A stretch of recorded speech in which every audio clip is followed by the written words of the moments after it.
Hello, happy hump day. So, it's been a little while since I've done a live, and I've been doing a little bit of reading, and this is what came up in my little research summary. And I thought it was a good one because it's what's best for sports performance, and is that machines or free weights? So, I guess before I even start, it's interesting that sports science is reasonably new. Um, and, it was often thought, there was an often held myth that doing weight training and resistance training was actually counterproductive for most sports.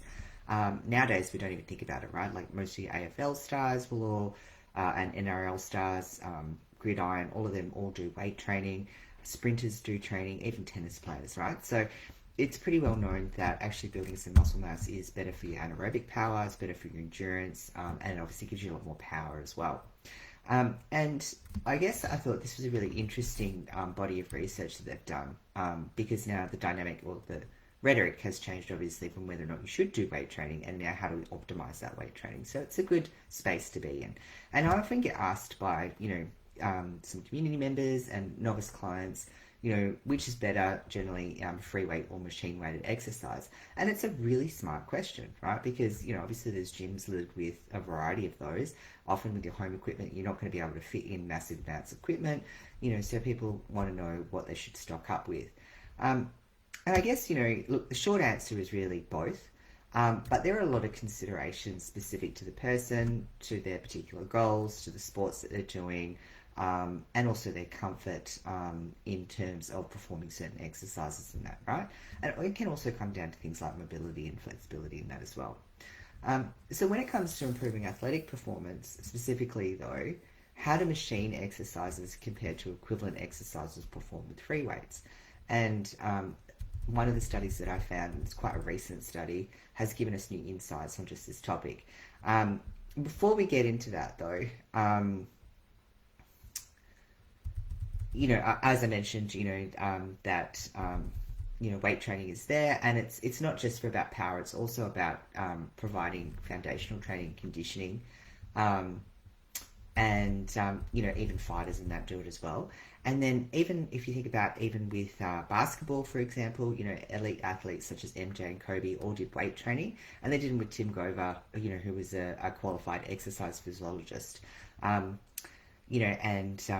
just for some other further examples as well, those who live local to the west probably know who Chris Judd is, and he was, a really great midfielder, obviously won Brownlow and a few other accolades, and he was very difficult to tackle because of the strong core he built doing deadlifts in the gym, and he was reported to only go into the gym and actually do his deadlifts, but he did them consistently 2 or 3 times a week.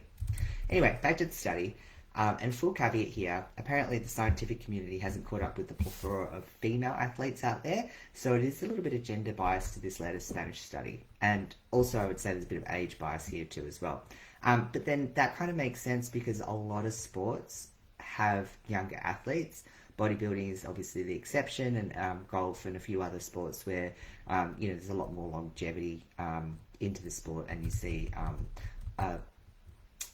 I guess a more mature athlete group, right? And it's also a very limited sample group as well. So it only includes like 34 males with an average age of 21, so quite young. But also, they were filtered out and had a minimum of 2 years training experience with both free and machine weights. Now, this is an important distinction. It's not called out in the particular summaries and parts of the study that I read. But, there is also, I guess there's this common thought process that there's a law of diminishing returns. So if you're new to weightlifting, the rate of gains that you get and, muscle density and everything that you build is a lot greater than what you tend to build moving forward. So it's a bit like one of those exponential curves that goes the opposite way, obviously, to typical exponential curves. So it's called the law of diminishing returns. So essentially, yes, you should keep with weight training. Yes, you will build more muscle mass over time, but the rate at which you tend to actually grow this tends to slow down. I would kind of argue that though, because I think sometimes if you change the training completely, and I've seen this with some of my athletes as well, you can actually get some pretty quick gains and different muscles by activating them in different ways. But anyway, and I would also say as well that the stronger your mind-muscle connection is, the quicker you get to actually activating and focusing on those muscle groups as well. So anyway, now the other caveat to this study as well is they're only used for compound exercises. So, you know, a lot of machine weights and free weights actually work on a range of different muscle groups, and there's a lot of isolated machines and obviously isolated exercises you can do with dumbbells as well, or barbells or whatever. But I think it makes sense because it keeps it simple, and also we've got to remember as well that these the study was about athletes, right? So, you know, bodybuilding isn't the athlete's primary sport. And so the exercises are very functional, very standard, and they included the squat, the bench press, the row, and the shoulder press. And in the study, half the participants used free weights and half used machine weights, and both groups trained 3 times a week for 8 weeks. So not a huge training load by any means, but you've got to remember they were also athletes, so they would have had training relevant to their sport. And they were also tested for a maximum strength, speed, and other athletic qualities to determine the effectiveness of the free weight and machine weight training on their overall performance. And there's some really interesting finds. So I guess, look, and I'm just broadly generalizing, like I've left the reference at the bottom of the comments, of the blurb, in case you want to actually go and read the study in detail, you know, for those who feel the need to go and have a look at research papers. But anyway, so in terms of strength, speed, and anaerobic performance, so anaerobic performance, if you're not aware, is basically our body's system. It's not our aerobic capacity, right? So it's the system that usually gives us a lot of the power, like for sprinters, even marathon runners to a point, because you can only use so much aerobic capacity. Your muscles will actually use anaerobic power. And it's what gives us the actual power to continue to give us, you know, the strength to be able to perform certain exercises. So anaerobic performance and vertical jumping. So both the free weight and the machine weights had improvements. So weight training in general tend to lead to an average of over 13% in terms of the participants' 1 rep maximum, which is huge. And vertical jumping led to at least a 7% increase in height, which again is fairly statistically significant. In terms of speed, the results were mixed regardless of the weights used. And I haven't done a deep dive into the findings, but I suspect this could be from variables in fatigue and the differences in the participants' general sprinting abilities. So, you know, not all of us like running. I don't understand what people run for, but other people love it, right? And then also some people are better at steady state running and others are better at sprinting. And you got to remember as well, if your muscles are very fatigued, it's going to be hard to do a lot of sprinting. It's really interesting to note, though, that anaerobic performance, which is usually helps with sprinting, increased significantly across the groups. So I think that's probably down to potentially fatigue or just a lack of willingness, which I would be in that group if that's the case. Now, here's some other ones that they tested as well, which is really interesting. So in terms of zigzagging ability, which obviously in a lot of sports, non-contact sports and so on, that's actually really important, as well as balance, right? And these are particularly good as well because the better that your zigzagging ability and your balance, it also means then you're probably less susceptible to certain injuries and stuff like that as well. So these are important elements for most athletes in kind of sports where they're not just moving laterally with their bodies.